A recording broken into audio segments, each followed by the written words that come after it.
আপনারা দেখছেন বাস্তব উপস্থাপন। আমি রাজীব। দুই সন্তান নীতি, তৃতীয় সন্তানের জন্মের তারিখ নিয়ে ভুল তথ্য দেওয়ার অভিযোগ। এবার পদ খুয়ালেন কাছাড় জেলার সোনাই বিধানসভার স্বাধীনবাজার জিপির 6 নম্বর গ্রুপ সদস্য দিলারা বেগম লস্কর। কাছাড়ের জেলা কমিশনার এক নির্দেশে তার সদস্য পদ বাতিল করেছেন। উল্লেখ্য, গত পঞ্চায়েত নির্বাচনে 120 ভোটের ব্যবধানে তিনি হারিয়েছিলেন তার নিকটতম প্রতিদ্বন্দ্বী হালিমা বেগম লস্করকে। নির্বাচনে পরাজয়ের পর দিলারার দেওয়া হলফনামায় তৃতীয় সন্তানের জন্মের তারিখে ভুল তথ্য দিয়ে নির্বাচনে লড়েছেন। এই অভিযোগ এনে জয়ের বৈধতাকে চ্যালেঞ্জ করেন নিকটতম প্রতিদ্বন্দ্বী হালিমা। এ মর্মে শুনের ভিডিও কাছাড়ের জেলা পরিষদের সিও এবং জেলা কমিশনারের কাছে অভিযোগ দাখিল করেন হালিমার পক্ষ। অভিযোগ করা হয়, নির্বাচনী হলফনামায় সন্তান সংক্রান্ত মিথ্যা তথ্য দিয়েছেন দিলারা।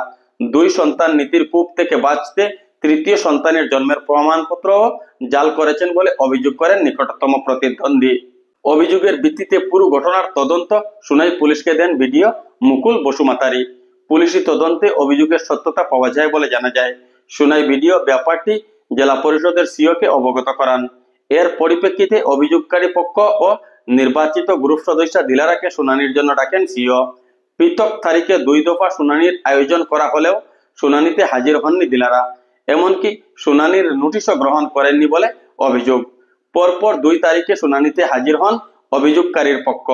অবশেষে জেলা কমিশনার একতরফাভাবে ব্যবস্থা নেন এবং দিলারাকে অযোগ্য ঘোষণা করেন। জেলা কমিশনারের এর রায়কে স্বাগত জানিয়েছেন অভিযোগকারী পক্ষ। তবে দিলারা বা হালিমা পক্ষের কারো প্রতিক্রিয়া পাইনি আমরা।